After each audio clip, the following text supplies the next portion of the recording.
네, 국내 이슈 체크인 한양증권 권충현 과장과 얘기를 나눠보도록 하겠습니다. 안녕하십니까? 안녕하십니까? 네, 자, 권충현 과장이 준비한 내용들 오늘 어떤 내용인지 확인을 먼저 해보도록 하겠습니다. 자, 오늘 이슈는 증시 바닥 확인 중이다라는 얘기로 전체적인 시간을 좀 얘기를 나눠보도록 하겠습니다. 네, 자, 어제 시장 일단 한번 마감을 해주시고요. 그리고 나서 얘기를 좀 나눠보도록 하겠습니다. 네, 알겠습니다. 방금 전에 말씀하신 대로 코스피 추가적으로 하락하는 모습을 보였습니다. 2100선을 무너졌고요. 2090선에 좀 마감을 하는 모습을 보이고 있습니다. 장중한 때만 한 2060선까지 밀리면서요. 공포감을 굉장히 크게 조성하는 모습을 보였습니다. 시장 한 곳에서는 시장이 이제 끝난 것이 아니냐라는 말이 나올 정도로 굉장히 공포감을 조성을 했고요. 그리고 굉장히 많은 개인 투자자분들께서 어제 좀 손절 물량도 굉장히 많이 나왔던 것으로 좀 보이고 있습니다.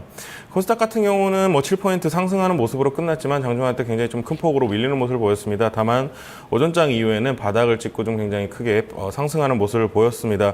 굉장히 오랜만에 아랫꼬리를 달고 양봉의 모습을 봤기 때문에 굉장히 좀 기분 좋은 모습이 아니었는가라고 좀 생각을 하고 있습니다. 일단은 어제 전부터 계속 말씀드렸던 2050선은 굉장히 좀 지킨 것이 굉장히 좀 의미 있지 않겠는가라고 좀 생각을 하고 있고요. 네. 일단은 2050선 같은 경우는 최악의 시나리오로 좀 보고 있습니다. 그리고 굉장히 싸 보이는 효과가 나올 수 있다라고 좀 더 말씀을 드렸기 때문에 이 부분까지 만약에 주가가 다시 한번 출렁인다면은 이번 기회에는 좀 기회로 삼으셔도 되겠다라고 좀 생각을 하고 있습니다. 일단은 종목별로 보면 오후장에 좀 하락폭을 좀 키웠던 종목군들에서 오히려 좀 강한 반등의 모습이 나왔습니다. 장중에 오전장에 굉장히 좀 지키던 종목군 같은 경우에는 보합권까지 밀리는 모습들도 굉장히 많이 보였고요. 이런 모습을 봤을 때는 바닥을 찍고 상승장에서는 좀 어느 정도 많이 하락 대비군이 좀 많이 빠졌던 종목이 좀 강한 모습을 보였다라고 좀 생각을 하고 있습니다. 일단은 시장 자체는 단기적으로 바닥을 찍었다, 바닥을 확인을 했다라고 좀 생각을 하고 있습니다. 다만 대내외 뉴스에 따라서 강하게 좀 반등하거나 또다시 추가적인 하락이 나올 수 있는 좀 그런 모습을 보이고 있기 때문에 일단은 지금 아직까지는 확신을 갖기에는 쉽지는 않겠지만 그래도 어느 정도까지는 내려온 선이다라고 좀 생각을 하고 있습니다. 일단은 연초 상승 초반대 지수와 거의 좀 비슷하게 내려갔다 왔습니다. 그 부분에 있어서는 말씀드려도 다 아시겠지만 일단은 큰 그림의 변화는 없습니다. 연초와 달리 어떤 기업 가치가 떨어졌다든지 밸류에이션 메리트가 없어졌다는 것은 아닙니다. 다만 그동안 지수가 빠져 있기 때문에 이제는 좀 메리트가 생겼다. 그리고 유동성 또한 그대로 좀 유지가 되고 있는 상황입니다. 그렇기 때문에 외국인 매수세를 좀 확인을 하시면서 주식 비중을 이제는 좀 늘리셔도 되겠다 이렇게 좀 생각을 하고 있습니다. 네. 어제와 과장님의 표정이 좀 달라지신 것 같아요. 그간의 표정이 조금은 달라지신 변화를 저도 느꼈는데 어제 상승 흐름을 봤을 때 특히 코스닥이 그 흐름을 가장 먼저 끊어줬는 모습이었었는데 상승의 큰 그림은 유효하다. 게다가 어제 증권주가 또 강하게 회복되는 모습이 나타나면서 지수 상승에 대한 기대감도 크셨을 것 같아요. 앞으로 긍정적인 흐름을 좀 예측해 주셨는데 구체적인 시장 예상도 한번 그림을 그려주시죠. 네, 일단은 대외적인 뉴스에 가장 중요하게 좀 받아들이셔야 할 것 같습니다. 네. 일단은 외국인 아직도 좀 매수세에는 좀 적극적으로 참여하지는 않고 있습니다. 가장 큰 이유는 그리스라든지 글로벌 증시 과열 논란으로 인해서 외국인들이 좀 자신 있게 사주는 모습이 아직은 보이지 않기 있기 때문에 이 부분에 있어서는 조금 기다리셔야겠다라고 좀 말씀을 드리고 있습니다. 다만 한국 시장 같은 경우는 메리트가 굉장히 높습니다. 매력도가 굉장히 글로벌 시장에서는 높은 편이기 때문에 이런 부분에 있어서 만약에 시장에 좋은 뉴스가 한번 돌아준다면 굉장히 빠른 속도로 한국 시장의 매수가 이루어질 수 있다라고 좀 생각을 하고 있습니다.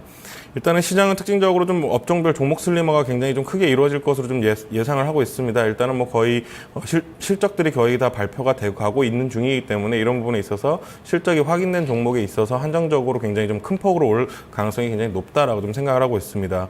일단은 화장품 업종이라든지 바이오, 제약 다시 한번 상승을 하려는 차트의 모습을 좀 보여주고 있기 때문에 화장품 같은 경우는 전일 또 원엔이 반등을 하는 모습을 보여주면서 그 전에 굉장히 우려감이 있었던 센티멘탈이 좀 회복이 되는 모습을 보이기 때문에 굉장히 좀 다시 살아날 가능성이 높다라고 좀 판단을 하고 있습니다. 네. 추가적인 하락은 좀 쉽지 않을 것으로 생각을 하고 있고요. 오랜만에 좀 공격적인 멘트로 좀 코멘트를 드릴 수 있어서 좀 기분이 좋습니다. 네. 네. 자, 시장 예상은 전체적으로 아직 긍정적인 흐름을 가져갈 수가 있을 때다 이렇게 말씀해 주셨는데, 자, 그러면 우리도 대응은 어떻게 좀 이제는 매수 관점으로 좀 대응을 해야 될까요? 어떨까요? 네, 오랜만에 이제는 사야 할 때라고 말씀드려야 될 것 같습니다. 네. 공포를 사야 하는 구간으로 좀 포트 비중을 굉장히 좀 늘리고요. 종목은 대신 압축을 좀 하셔서 굉장히 좀 슬림화를 하셔서 대응을 하시는 게 좋다라고 좀 생각을 하고 있습니다. 방금 전에 말씀드린 대로 실적들이 이제는 좀 대부분 확인이 돼가고 있습니다. 그렇기 때문에 실적 중심 그리고 성장성이 굉장히 좀 큰 종목군들이 다시 한번 재차 대장주로 올라올 가능성들이 굉장히 많다고 보고 있습니다.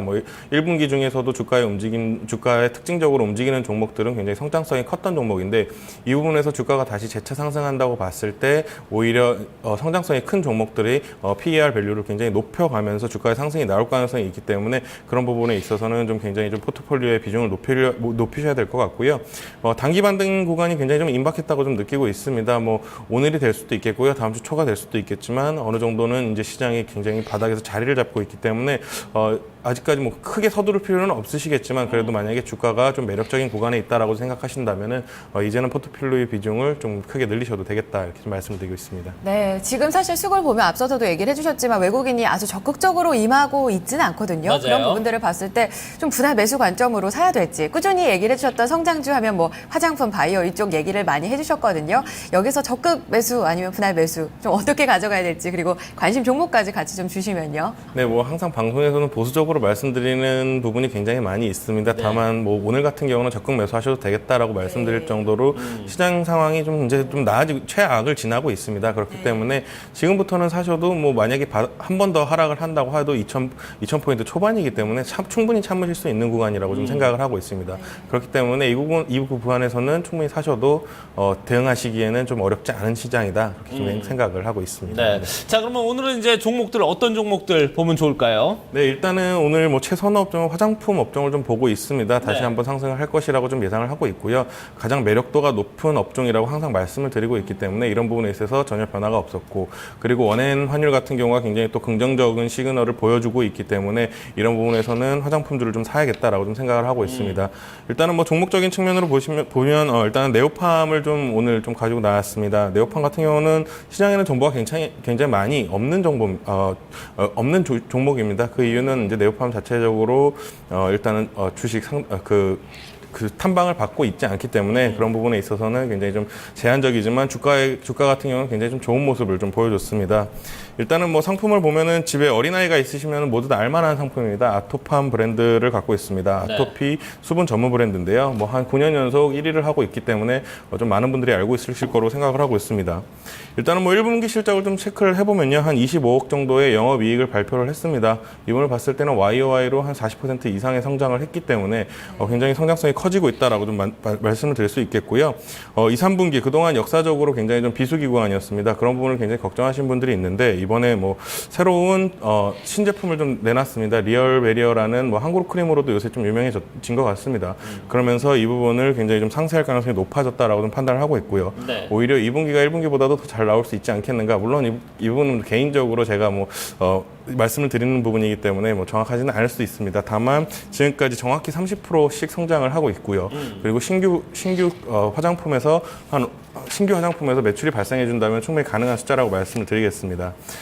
일단은 방금 전에 말씀대로 올해 아토팜 성장 한 30% 성장으로 한 320억에서 350억의 매출이 가능할 것으로 보이고요. 리얼베리어 같은 경우는 이번에 좀 게리뷰티, 여성분들이라면 굉장히 많이 알고 있는 프로그램인 것 같습니다. 나오면서 좀 매출이 많이 올라간 것으로 좀 예상을 하고 있습니다. 올해 뭐 한 50억에서 한 70억 정도의 매출이 가능하다면은 뭐 한 380억에서 430억 정도의 매출이 충분히 가능하다. 그렇게 봤을 때는 영업이익 한 100억에서 한 130억 정도까지도 충분히 가능하지 않겠는가 판단을 하기 때문에 뭐 PER 뭐 20배 수준에서 좀 거래가 되고 있습니다. 그렇게 봤을 때는 제가 봤을 때 뭐 30배까지도 충분히 갈 수 있기 때문에 상승 여력이 굉장히 많이 남아 있다. 이렇게 좀 생각을 하고 있습니다. 아직 그러니까 중국에는 진출을 하지 않은 거죠? 지금 현재는 유아용 브랜드는 티모를 통해서 나가 있습니다. 다만 아직까지는 드라이브를 크게 걸고 있지 않기 때문에 뭐 판매량이 뭐 많지는 않지만 올해에서 내년에는 제가 봤을 때는 중국 쪽에서도 드라이브를 크게 걸어줄 가능성이 있겠다라고 좀 생각을 하고 있습니다. 네. 자, 그런 부분까지 박차를 가하게 되면은 더욱더 매력이 있는 그런 주식이 될 것이다. 이렇게 짚어주셨으니까요. 이런 부분 여러분들께서 좀 참고를 하시길 바라겠습니다. 네, 자신감을 갖고 오늘 금요일장 좀 대응을 해보시는 게 어떨까 싶습니다. 국내 이슈 체크인에서 오늘장 전략 자세하게 살펴드렸습니다. 한양증권 권중현 과장과 함께했습니다. 감사합니다. 고맙습니다.